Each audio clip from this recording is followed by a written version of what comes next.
बात कर लेते हैं आज के बाजार की। तो देखिए, लगातार तीसरे दिन बाजार में तेजी देखने के लिए मिली है। 98 अंकों की तेजी के साथ 23,311 के स्तर पर निफ्टी बंद हुआ है। सेंसेक्स की अगर बात करें तो यहां पर देखिए करीब 318 अंकों की तेजी रही, 77,042 के लेवल पर यह क्लोज हुआ। बैंक निफ्टी ने तो जबरदस्त तेजी दिखाई है, 500 से ज्यादा अंकों के साथ ये उछलकर क्लोज हुआ है 49,278 के लेवल पर। तो अब हम आपको बता दें कि आखिर क्या क्या वजह रही बाजार में इतनी तेजी के पीछे की, अनिल सिंघवी के साथ।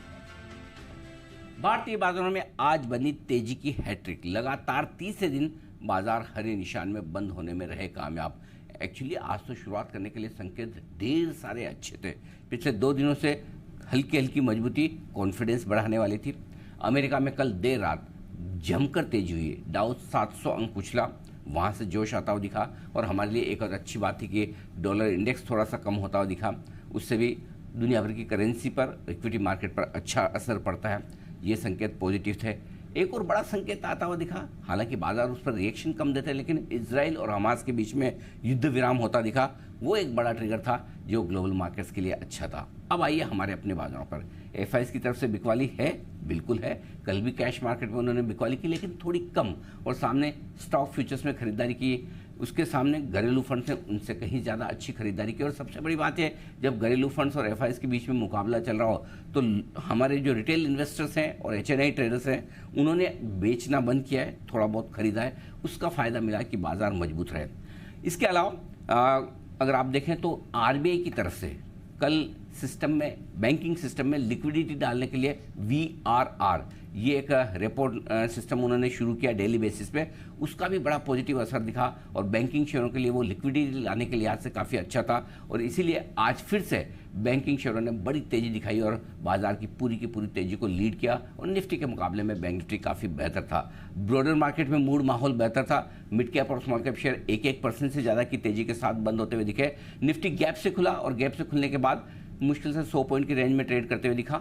नीचे में 23,275, ऊपर में 23,400 के आसपास रहे और फाइनली 23,300 पर 100 पॉइंट की तेजी के साथ निफ्टी ने की समाप्ति। बैंक निफ्टी ज़्यादा बेहतर, ज़्यादा मजबूत था। और बैंक निफ्टी में भी अगर आप देखें तो नीचे में 49,050 और ऊपर 49,450, इस रेंज को ट्रेड करता करता बैंक निफ्टी भी 525 अंकों की मजबूती के साथ समाप्त होते दिखा। अच्छी तेजी आपको बीएसई में, सेंसेक्स में देखने को मिली 225 अंकों की। ये कुल मिलाकर आज लगातार तीसरा ट्रेडिंग सेशन था जो अच्छे ग्लोबल और लोकल मजबूत संकेतों के दम पर तेजी होती दिखी। नतीजों के लिहाज से भी देखें तो एल&टी टेक्नोलॉजी सर्विसेज और एचडीएफसी लाइफ, ये 2 दिग्गजों के नतीजे कल आए थे बाजार बंद होने के बाद। दोनों स्टॉक 10-10% भागे। सिर्फ हल्के फुल्के कमजोर नतीजे एक आध आपको नजर आएंगे, जिस पर भी रिएक्शन बाजार का बहुत लिमिटेड था, जैसे कि ओरेकल।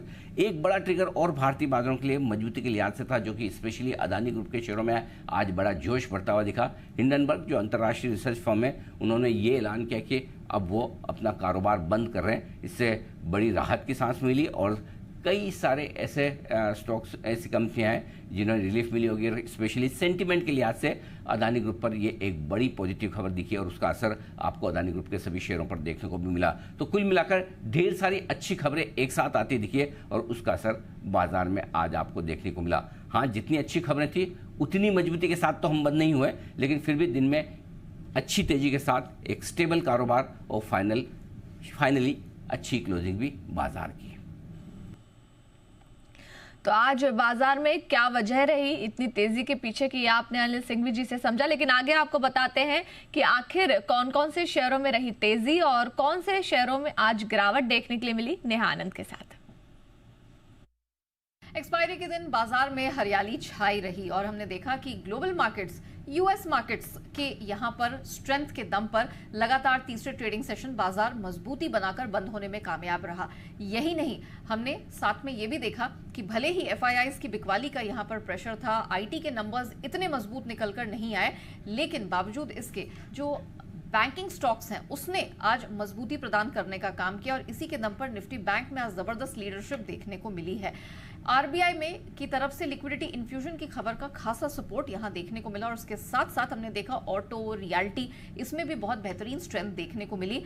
सिर्फ यही नहीं, आप मिड और स्मॉल कैप में देखें तो इसका प्रदर्शन और भी बेहतर रहा। लगातार तीसरे दिन मजबूती लेकर मिड और स्मॉल कैप स्पेस है वो बंद होते हुए नजर आए। लेकिन और कहां से सपोर्ट मिला। आज हमने देखा सरकारी स्टॉक्स मजबूती के साथ ट्रेड करते दिखे और सबसे अच्छा परफॉर्मेंस पीएसबीज जो सरकारी बैंकिंग स्टॉक्स हैं वहां पर देखने को मिला। निफ्टी मेटल भी आज चमकता हुआ नजर आया। प्रेशर बनाने का काम एफएमसीजी और आईटी स्पेस की तरफ से कुछ हद तक निकल कर आया। निफ्टी के गेनर्स की बात करें तो हमने बीईएल को मजबूत होता हुआ देखा। इंश्योरेंस स्पेस में अच्छी चमक थी एचडीएफसी लाइफ के दमदार नंबर्स के बाद, और एसबीआई लाइफ को भी इसका फायदा मिला जो कि 3% ऊपर बंद हुआ है। ओएनजीसी और श्रीराम फाइनेंस इसमें भी हमने 3% की मजबूती देखी। कुछ लूजर्स की बात करें तो ट्रेंड ये ऊपरी स्तरों से थोड़ा सा हल्का होता हुआ दिखाई दिया और हमने इसमें ऑलमोस्ट आप कह सकते हैं 3% की करेक्शन देखी। फार्मा स्पेस की डॉक्टर रेड्डीज में दबाव रहा। टाटा कंज्यूमर 2% नीचे था और एचसीएल टेक में भी हमने नंबर्स के बाद प्रेशर आता हुआ देखा। रिजल्ट्स के दम पर कुछ इंपैक्ट आज जरूर देखने को मिला। स्टर्लिंग विल्सन आज नंबर अच्छे निकल कर आए, 8% की मजबूती वहां से आई। वारी रिन्यूएबल्स दोपहर में इसके नंबर्स आए, 6% की गिरावट वहां दिखी। आलोक इंडस्ट्रीज और स्पेंसर रिटेल भी नतीजों के बाद 2 से 7% गिरते नजर आए।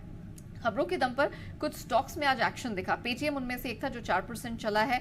बीडीएल में 6% की मजबूती दिखी। सम्मान कैपिटल और ईएमएस इसमें हमने देखा 7 से 8% की बढ़त दर्ज हुई। कुछ गेनर्स की अगर बात करें तो आज रेलवे स्पेस या रेल स्पेस के पूरे स्टॉक्स आज भागते नजर आए। इरकॉन इंटरनेशनल 18% की जबरदस्त स्ट्रेंथ वहां से आई।